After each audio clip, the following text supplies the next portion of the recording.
Hi, Assalamualaikum warahmatullahi wabarakatuh. My name is Raida binti Ijarah. My matric number is 118 to 117. So today, our group will present about the Syariah audit program, which is awarded as Ijarah Mawsufah fi Zimmah. I will introduce my group member. First, Nur Aini binti Ma'ruf, 118 to 118. Next, Nur Akilah binti Baharom, 118 to 121. Next, Nurul Afiqah binti Bazli, 118 to 123. And lastly, Hanis Mahira binti Roslan, 118 to 125. Introduction of Sharia Audit Program. Sharia Audit Program is a manual-based, clearly spelled out step-by-step Sharia audit procedure, policies, processes when offering Islamic financial services. It should also include standard operating procedure including accounting such as MASB, IOF, and so on. It also includes regulatory requirements like BNM. A specific audit program is designed to audit a particular area of the overall audit scope, and it is common to have several audit programs for varied departments and for all products offered. So our product or our Sharia principle is Ijarah Mawsufah fi Zimmah. So what is introduction of Ijarah Mawsufah fi Zimmah? Ijarah Mawsufah fi Zimmah is one of the Sharia principles that can be applied to Islamic financial product. The introduction of this product has led to further innovation in the sukuk structure. When an Ijarah Mawsufah fi Zimmah agreement is signed, the lessor is engaged in a lease on asset that is not yet available or owned by the lessor.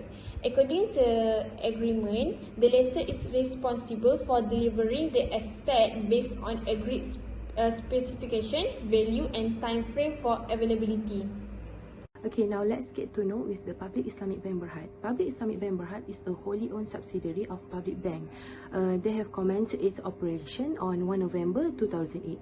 Via Public Bank since 1993, they have offered the Islamic product as they wanted to focusing more on Islamic product. They built up their own Islamic bank. Similar with others Islamic banking, they offer Islamic product such as Ijarah Mawsufah fi Zimmah, Musyarakah Mutanakisah, and others. PIBB has impressive track record with back and lead by their esteemed board of directors and also the Sharia committee, who ensures that Public Islamic Bank is in the right track. Public Islamic Bank offers a full Sharia compliant banking solutions to meet the customers' needs. I think that's all for the background of the company. I'll pass to the next presenter. So first, testing objective is product is offer and comply with all the BNM requirements, applicable laws and regulation. Audit criteria is BNM guideline on product developments and policy document for Islamic product and internal manual and SOPs. For the risk associated, the product does not comply with the BNM guidelines. A policy document for Islamic product is not allowed. For the key control, product is offered based on the relevant guidelines. Comments and advice and sign off is obtained from the relevant second line of defense parties prior to approval processes. Approval is sought from the relevant authorities including Sharia Committee and BNM prior to launching of the product. For the audit test and step, review structure of products against guidelines issued by SAC, BNM, and minutes of meeting of a Sharia committee, listing and buy contracts. Review the advice given by relevant parties prior to the approval process. Review the approval of product by representative approving authority, including approval by the Sharia committee. Okay, next, the second testing objective under the product development of this product is to ascertain the completeness and occurrences of the conditions and terms of the contract between both parties before the execution of the transaction. Okay, we need to refer from the PIBB Public Islamic Bank Berhad product disclosure sheet, which is term equity financing I. Other than that, we also need to refer to the guide to customer sheet, which is this guide to customer will be provided by PIBB. Okay, the risk that associated under this matter is the contracts term and condition are unclear. It is because there is no differentiation of specific terms and condition between musyarakah mutanakisah and ijarah mawsufah fi zimmah. The PDS itself did not separate between both product musyarakah mutanakisah and also ijarah mawsufah fi zimmah. And other than that, they also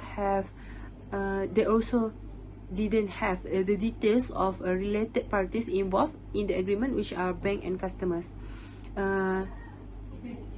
It is result to the audit test or step that we need to do is review the contract agreement, including terms and conditions that should be involved, such as details of related parties, specifications of terms and conditions of ijarah mawsufah fi zimmah. I think that's all from me. I will pass to the next presenter. My name is Nurul Afika binti Mazli. So next I will continue the post-launch, which is the testing objective 3. So for the testing objective 3 is the product is being given to clients in a transparent manner in terms of the fees and charge that have been applied. So for the audit criteria, I have two. First is BNM guidelines and the second is product disclosure sheet. For the risk exercise is customer will charge fees and a charge that violate the BNM rules for product development, fees and charge and transparency disclosures. For the key control that have two, which is customers' fee and charge were clearly stated in legal documentation, and the second is all fees and charge must be approved by the authority, including the Sharia Committee. And the last is the audit step or the audit test. Firstly is should examine the product disclosure regarding fees and charge for the customers, and the last is should review legal documents. So that's all from me. Thank you. I will pass to the next presenter. Assalamualaikum warahmatullahi wabarakatuh. I am Nur Aini Ma'aruf. Okay, and then I will continue with the fourth testing objective, which is to discover relevant measures used by the bank when customers make late payment charges. For the audit criteria is BNM regulatory and supervisory framework, and then product disclosure sheet. Assalamualaikum warahmatullahi wabarakatuh. My name is Nagia binti Baharum. My meeting number 11822121. Okay, next is structuring and scheduling. Testing objective to ensure free from the Sharia non-compliant risk. Audit criteria, product disclosure sheet and briefing on BNM guidelines. Risk associate. There was a risk of the tenant exceeding his retirement age and did not have enough pension fund in EPF. Risk of non-compliance with Sharia standard. The key control to determine if the product is Sharia compliant between both parties, and to ensure that tenant who want to extend into retirement age agree to meet and financing payment. And last, audit test. The product success should be reviewed according to Sharia guideline and KRI. A Sharia committee will continuously monitor Sharia compliance.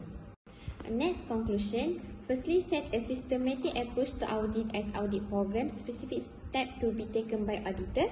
Next, provide prices interaction to obtain prices audit information. Lastly, provide for more focused audit, save time for audit engagements. That's all from our group. Thank you.